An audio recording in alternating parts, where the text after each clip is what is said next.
काशी में मंदिरों से साईं बाबा की मूर्तियां हटाए जाने को लेकर साईं भक्तों में खासी नाराजगी देखने को मिल रही है। अभी वाराणसी कमिश्नरेट ऑफिस में तमाम जो साईं भक्त थे वो यहां पर पहुंचे थे और उनको ज्ञापन दिया है। सीधा उनसे बात करेंगे और समझने का प्रयास करेंगे। सर, क्या नाम पड़ेगा आपका? सोनारपुर साईं मंदिर के महंत विनोद कुमार पांडे जी हूँ। आप लोग कहाँ आए हैं? और आज हम लोगों ने जो 4 दिन पहले से वाराणसी शहर में साईं बाबा की मूर्ति को हटाने का कार्य किया जा रहा था, उसी के विरोध में हम लोगों ने आज पुलिस कमिश्नर साहब को अपना विज्ञप्ति दिया है। अब पुलिस कमिश्नर साहब की तरफ से हम लोग को पूरी आश्वासन दिया गया है कि आगे से ऐसी कोई घटना नहीं घटेगी और जो भी इस कार्य को कर रहा है तो उसको कल रात में ही 2:30 बजे के आसपास उसको गिरफ्तार भी कर लिया गया है। और मंदिर की सुरक्षा के लिए बात है तो उन्होंने कहा कि आपके हर मंदिर पे एक सुरक्षा व्यवस्था कराया जाएगा। कैसे देख रहे इस पूरे कृत्य को, इस पूरे घटनाक्रम को? इस घटना को अब उस आदमी का क्या दिमाग था, क्या सोच के कर रहा था। हम लोग सनातन में रहने वाले, सनातन के हिसाब से चलने वाले, हो सकता है वो सनातन को तोड़ने का कार्य करने के लिए वो ऐसा कुछ काम कर रहा है। शहर का माहौल शिवरात्रि का माहौल है, ये काफ़ी 10 साल से नवरात्र से ये जो इस नवरात्र के माहौल में वो माहौल बिगाड़ने का कार्य कर रहा है। 2014 के बाद से कोई कर्फ्यू नहीं लगा, कुछ नहीं लगा, सब कुछ आराम से चल रहा था योगी जी और मोदी जी के राज में। तो हो सकता है कि वो सोचा कि सनातन धर्म में कुछ ऐसा कुछ करके कुछ माहौल को ख़राब करने का भी प्रयास किया जा रहा है।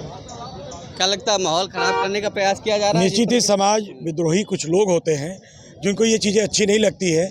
माननीय योगी जी की सरकार में जिस तरीके से कानून व्यवस्था की स्थिति इतनी मजबूत है कि कोई परिंदा भी पर नहीं मार पाता है, ऐसे में धर्म को ही धर्म से तोड़ने का प्रयास किया जा रहा है। जैसा कि आप देख रहे हैं कि बाबा की प्राण प्रतिष्ठित मूर्ति लगाई गई मंदिरों में, बाबा की चारों पहर की सनातन परंपरा के अनुरूप आरती होती है, भोग आरती होती है, शुद्ध शाकाहारी व्यंजन का बाबा को भोग प्रसाद लगता है और विभिन्न साईं मंदिरों द्वारा समाज को हित में ध्यान में रखते हुए जनहित का काम किया जाता है। चाहे वो कभी स्वास्थ्य शिविर के माध्यम से हो, कभी रक्तदान शिविर के माध्यम से हो, चाहे वो भंडारा के माध्यम से हो। समाज के हर व्यक्ति को जो हमारे बाबा ने हमको सिखाया है उस तक हम लोग समाज के अंतिम व्यक्ति तक पहुंचाने का हम लोग पूरा प्रयास करते हैं। और निश्चित माननीय प्रधानमंत्री जी का यह क्षेत्र है। हमारे माननीय प्रधानमंत्री जी लगातार बाबा के शरण में जाते हैं, बाबा को मत्था नवाते हैं। तो कहीं न कहीं इस आस्था पे कुठाराघात किया गया है। इसको लेकर के विगत 4 दिन से हम सब बहुत मर्माहत थे। इसको लेकर के आज हम लोग वाराणसी के पुलिस आयुक्त श्रीमान मोहित अग्रवाल जी से वार्ता किया है। उन्होंने रात में ही उस व्यक्ति की गिरफ्तारी की है जिसके पास न कोई आदेश है न कोई एजेंडा है। वो केवल और केवल सस्ती लोकप्रियता पाने के लिए और शहर का माहौल और फिजा खराब करने के लिए काम कर रहा है। माननीय महोदय ने सभी थानों को सूचित किया है कि जहां जहां भी इस व्यक्ति के खिलाफ कोई मुकदमा हो उसको तुरंत दर्ज किया जाए और इस पर कड़ी से कड़ी कार्रवाई की जाए। और हमारे विभिन्न साईं मंदिरों, लगभग बनारस में 72 साईं मंदिर हैं, उनकी सुरक्षा व्यवस्था क्षेत्रीय थानों द्वारा सुनिश्चित की जाए। अच्छा, क्या लगता है अभी कितने थानों मंदिरों से साईं मूर्तियाँ हटाई गई है काशी से? अभी तक तो जहाँ तक संज्ञान में आया है बड़ा गलत से हटाया गया है, क्योंकि अफवाहें अधिक हैं और हम लोग बराबर चक्रमण भी कर रहे हैं। बताया जा रहा है कि 10 मंदिरों से ज़्यादा नहीं, ऐसा कुछ नहीं है। और अगर चैलेंजिंग की बात हो गई तो बनारस के कुछ प्रमुख मंदिर भी है, आप वहाँ पर आ जाइए। आएंगे तो आप अपने पैर पर, लेकिन अपने पैर पर आप जाएंगे नहीं, यह भी मेरा दावा है। और रही बात, पता नहीं कौन ये अफवाह फैला दिया कि साईं बाबा मियाँ थे, चाँद मियाँ थे। मैं अपने पत्रकार बंधु के माध्यम से पूछना चाहता हूँ, बनारस में 72 साईं मंदिर है, क्या आपने कभी किसी मुसलमान को उस मंदिर में जाते देखा? क्या आपने कभी किसी आरोप लगाकर तो हटाया जा रहा है? हाँ, क्या आप, वही प्रश्न पर मैं आ रहा हूँ, क्या आपने कभी किसी मुसलमान को हमारे मंदिरों में नमाज़ पढ़ते देखा या हमने नमाज़ पढ़वाया? वहाँ पर हिंदू रीति रिवाज से हिंदू पंडितों द्वारा चारों पहर की आरती होती है, भंडारा होता है, बाबा का भोग लगता है, प्रसाद वितरण होता है। और रही सनातन की बात, सनातन यह नहीं बताता है कि आप मंदिर आप तोड़ो। ये तो मुग़ल काल में होता था कि मंदिर तोड़ा जाता था, यह तो मैं पहली बार सुन रही हूँ। और इतना ही, अगर सनातन के अगर आप रक्षक हो तो लगभग सैकड़ों शिवलिंग लंका थाने में आज भी बंद है, लवारिस हालत में पड़े हुए हैं।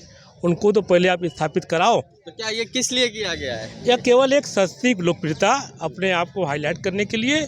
और हमको तो लग रहा है कहीं ना कहीं यह आदमी का मानसिक संतुलन बिगड़ा हुआ है, क्योंकि बिना इसके कोई इस तरह का कृत्य नहीं कर सकता।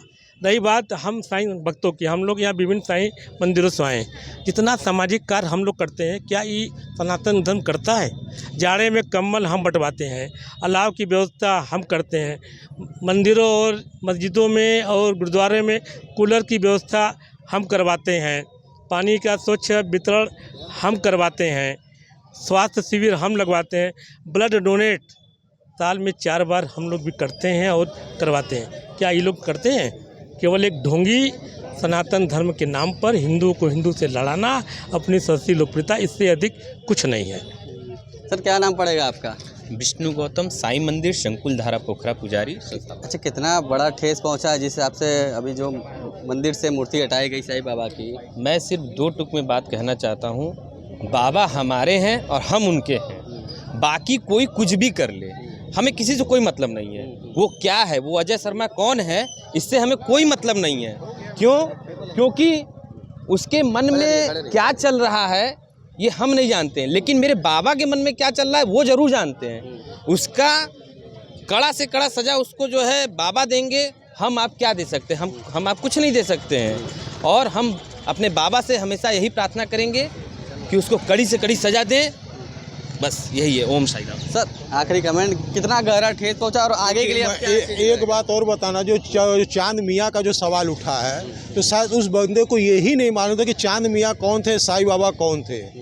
शिरडी से 80 किलोमीटर दूर पे खेड़ा गांव में चांद मियाँ रहते थे, जिनके लड़के की शादी में बाबा बारात में बन के शिरडी आए थे। और शिरडी में आने के बाद बारात वापस चली गई, मगर बाबा शिरडी में ही रह गए, नीम के पेड़ के नीचे। जब लोगों ने उनसे पूछा कि आप यहाँ क्या कर रहे, तो उन्होंने बताया मेरे गुरु का स्थान है। और जब वहाँ खनाई हुआ तो 4-5 दिया निकले जलते हुआ, एक शुद्ध फूल, तो कमल का फूल, वहाँ गुलाब का फूल नजर आया। उसके बाद आज भी वहाँ शिरडी में वही नीम का पेड़ है, जिसकी पत्ती आज भी मीठा है। अगर जो भी बाबा के प्रति कटुता बोला, उसको बोलिए कि एक बार वहाँ जाए और उस नीम की पत्ती का ग्रहण करे, शायद हो सकता है उसका भी दिल दिमाग सुधर जाए, वो भी बाबा के प्रति मीठा बोलने लगे। अच्छा, कई जो साधु संत है वो भी जो मूर्ति हटाए जाने का समर्थन किए हैं। नहीं, ऐसा नहीं है। देखिए, ये कुछ लोग हैं, चंद लोग हैं कि जो कि मूर्ति के पीछे परेशान है। इसके पहले भी हुआ था, जब बाबा शिरडी में आए थे ना, तो भी लोग मतलब बाबा को परेशान किए थे। मगर आज बाबा ने वो कार्य चमत्कार किया कि देश दुनिया ने विदेशों में बाबा का डंका बज रहा है। ओम साईं राम।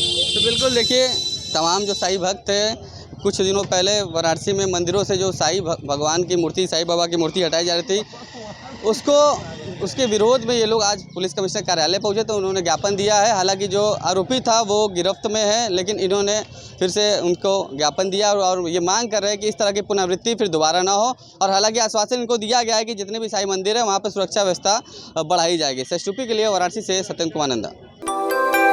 यूपी की हर खबर देखने और उनसे अपडेट रहने के लिए हमारे चैनल श्रेष्ठ यूपी को सब्सक्राइब और लाइक करें। साथ ही बेल आइकन को दबाना ना भूलें, जिससे हमारे हर वीडियो की जानकारी आप तक पहुंचती रहे।